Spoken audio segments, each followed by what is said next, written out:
Hello friends, എല്ലാവർക്കും moms cook ഹൗസിലേക്ക് വീണ്ടും സ്വാഗതം. ഇന്ന് ഞാൻ വന്നിട്ടുള്ളത് കപ്പ വെച്ചിട്ട് വളരെ ടേസ്റ്റി ആയിട്ട് റെഡിയാക്കാൻ പറ്റിയ ഒരു കട്ട്ലേറ്റിൻ്റെ റെസിപ്പി ആയിട്ടാണ്. ഗസ്റ്റൊക്കെ വരുമ്പോൾ ടേസ്റ്റി ആയിട്ട് വളരെ പെട്ടെന്ന് തന്നെ റെഡിയാക്കി കൊടുക്കാൻ പറ്റിയൊരു റെസിപ്പി കൂടിയാണിത്. അപ്പോൾ നമുക്കത് എങ്ങനെയാണ് റെഡിയാക്കുന്നതെന്ന് നോക്കാം.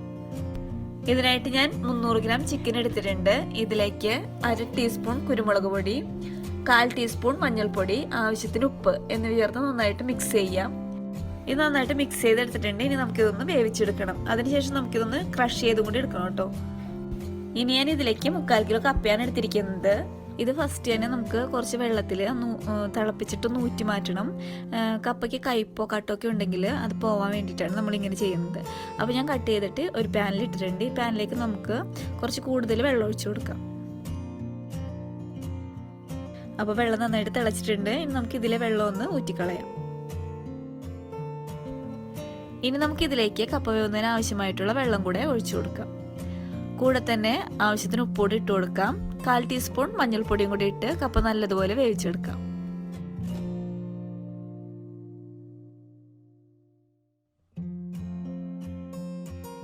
അപ്പോൾ കപ്പ നന്നായിട്ട് വെന്ത് വന്നിട്ടുണ്ട്. ഇനി നമുക്ക് ഇതിലുള്ള വെള്ളം ഒന്ന് കളയണം. അപ്പോൾ ഞാനിതൊരു സ്ട്രെയിനറിലേക്ക് ഇട്ട് കൊടുക്കുകയാണ്. കപ്പ ചൂടുന്നതിനെ പൊടിച്ചെടുക്കുന്നതാണ് നല്ലത്. അപ്പോൾ ഞാനിത് നന്നായിട്ട് പൊടിച്ചെടുക്കുന്നുണ്ട്. ഇനി നമുക്ക് കട്ട്ലേറ്റിന് ആവശ്യമായിട്ടുള്ള മസാല ഒന്ന് റെഡിയാക്കി എടുക്കണം. അതിനായിട്ട് ഞാനൊരു വലിയ സവാള ചെറുതായിട്ട് കട്ട് ചെയ്തെടുത്തിട്ടുണ്ട്. കൂടെ തന്നെ കുറച്ച് മല്ലിയില കൂടെ എടുത്തിട്ടുണ്ട്. വേപ്പില ചെറുതായിട്ട് കട്ട് ചെയ്തെടുത്തിട്ടുണ്ട്. 4 പച്ചമുളക് കട്ട് ചെയ്തെടുത്തിട്ടുണ്ട്. 6 അല്ലി വെളുത്തുള്ളി ചെറുതായിട്ട് കട്ട് ചെയ്തെടുത്തിട്ടുണ്ട്. ഒരു ചെറിയ കഷ്ണം ഇഞ്ചി കൂടെ കട്ട് ചെയ്തെടുത്തിട്ടുണ്ട്. അപ്പോൾ ഇനി നമുക്ക് മസാല ഒന്ന് റെഡിയാക്കി എടുക്കാം. അതിനായിട്ട് ഞാനൊരു പാൻ അടുപ്പിൽ വെച്ച് ചൂടാക്കിയിട്ടുണ്ട്. ഇതിലേക്ക് ഞാൻ 3 ടേബിൾ സ്പൂൺ ഓയിൽ ഒഴിച്ചു കൊടുക്കുന്നുണ്ട്. ഓയിലൊന്ന് ചൂടായിട്ട് വരുമ്പോഴേക്കും നമ്മൾ കട്ട് ചെയ്ത് വെച്ചിരിക്കുന്ന വെളുത്തുള്ളിയും ഇഞ്ചിയും കൂടി ഇട്ട് കൊടുക്കാം. ഇതിൻ്റെ പച്ചമണം ഒന്ന് ചെറുതായിട്ടൊന്ന് മാറി വരുമ്പോഴേക്കും നമുക്ക് കട്ട് ചെയ്ത് വെച്ചിരിക്കുന്ന സവാള കൂടി ചേർത്ത് കൊടുക്കാം. കൂടെ തന്നെ പച്ചമുളകും കൂടി ചേർത്ത് കൊടുക്കാം. ആവശ്യത്തിന് ഉപ്പൂടെ ചേർത്ത് സവാള നല്ലതുപോലെ ഒന്ന് വഴറ്റിയെടുക്കാം. ഒത്തിരി അങ്ങ് വഴന്നു പോകേണ്ട ആവശ്യമില്ല. കട്ട്ലേറ്റിന് ചെറുതായി ഒന്ന് വഴന്നു വന്നാൽ മതി.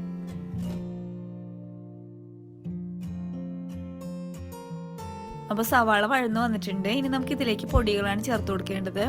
അതിനായിട്ട് ഞാൻ 1/4 ടീസ്പൂൺ മഞ്ഞൾപ്പൊടി, 1/4 ടേബിൾ സ്പൂൺ മുളക് പൊടി, 1/4 ടേബിൾ സ്പൂൺ കുരുമുളക് പൊടി, 3/4 ടേബിൾ സ്പൂൺ മസാലപ്പൊടി ഇതുകൂടെ നമുക്കിതിലേക്ക് ചേർത്ത് കൊടുക്കാം. കളറൊക്കെ ചേഞ്ച് ആവുന്നത് വരെ നമുക്കിതൊന്ന് വഴറ്റിയെടുക്കാം. അപ്പോൾ പൊടികളുടെ പച്ചമണമൊക്കെ മാറി വന്നിട്ടുണ്ട്. കളറൊക്കെ നല്ല ചേഞ്ച് ആയിട്ട് വന്നിട്ടുണ്ട്. ഇനി ഞാൻ ഇതിലേക്ക് ഒരു മുട്ട ചേർത്ത് കൊടുക്കുന്നുണ്ട് കേട്ടോ. ഇത് നമുക്ക് ഈ മസാലയിൽ നല്ലതുപോലെ ഒന്ന് മിക്സ് ചെയ്തെടുക്കാം.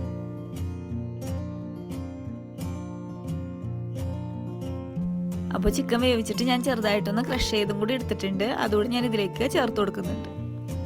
ഇതും നമുക്ക് നല്ലതുപോലെ ഒന്ന് മിക്സ് ചെയ്യാം.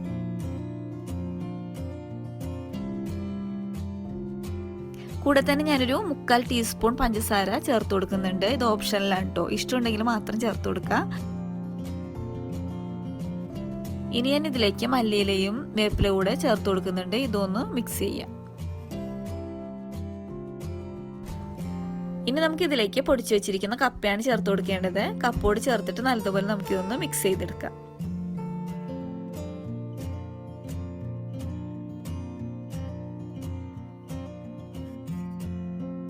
അപ്പോൾ നമ്മുടെ ടേസ്റ്റി ആയിട്ടുള്ള കട്ട്ലേറ്റിനുള്ള മസാല റെഡി ആയിട്ടുണ്ട്. മസാലയുടെ ചൂടൊന്ന് ആറിയിട്ട് നമുക്ക് കട്ട്ലേറ്റ് റെഡിയാക്കാം. അപ്പോൾ ഞാൻ മസാല ഒരു പാത്രത്തിൽ എടുത്ത് വെച്ചിട്ടുണ്ട്. ബ്രെഡ് ക്രംസും എടുത്ത് വെച്ചിട്ടുണ്ട്. 2 മുട്ട ഞാൻ ബീറ്റ് ചെയ്തതും കൂടെ എടുത്തിട്ടുണ്ട്. ഇനി നമുക്ക് കട്ട്ലേറ്റ് റെഡിയാക്കി തുടങ്ങാം. അപ്പോൾ മസാലയിൽ നിന്ന് ഒരു ചെറിയ പോർഷൻ എടുത്തിട്ട് കട്ട്ലേറ്റിൻ്റെ ഷേപ്പിൽ ഇതുപോലെ ഒന്ന് റൗണ്ട് ആക്കി എടുക്കാം. പല ഷേപ്പിൽ റെഡിയാക്കി എടുക്കാം കേട്ടോ. അപ്പോൾ നിങ്ങൾക്ക് ഇഷ്ടമുള്ള രീതിയിൽ ഷേപ്പൊക്കെ ആക്കി എടുക്കാം. അതിനുശേഷം നമുക്കിതൊന്ന് മുട്ടയിൽ ഡിപ്പ് ചെയ്തെടുക്കാം.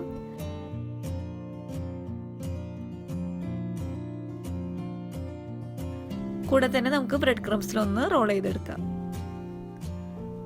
അപ്പോൾ ഇത്രേ ഉള്ളൂ. നമ്മുടെ കട്ട്ലേറ്റ് ഒക്കെ എല്ലാവരും ഇതുപോലെ തന്നെ ഷേപ്പ് ചെയ്ത് മുട്ടയിലൊന്ന് ഡിപ്പ് ചെയ്ത് ബ്രെഡ് ക്രംസിലൊന്ന് റോൾ ചെയ്ത് എല്ലാം റെഡിയാക്കി വെക്കാം.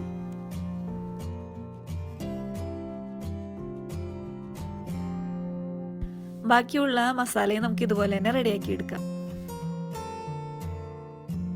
അപ്പോൾ ഞാനിതെല്ലാം റെഡിയാക്കി എടുത്തിട്ടുണ്ട്. ഇനി നമുക്കിതൊന്ന് ഫ്രൈ ചെയ്തെടുക്കാം. അപ്പോൾ ഞാൻ അതിനായിട്ട് ഒരു പാൻ നന്നായിട്ട് ചൂടാക്കി എടുത്തിട്ടുണ്ട്. ഇനി നമുക്ക് ഫ്രൈ ചെയ്യുന്നതിന് ആവശ്യമായിട്ടുള്ള ഓയിൽ ഇതിലേക്ക് ഒഴിച്ചു കൊടുക്കാം.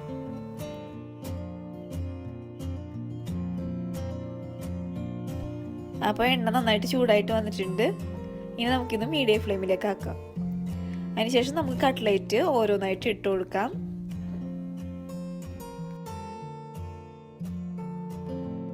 രണ്ട് സൈഡും ബ്രൗൺ നിറമാവുന്നത് വരെ നമുക്ക് തിരിച്ചു മറിച്ചിട്ടൊന്ന് ഫ്രൈ ചെയ്തെടുക്കാം.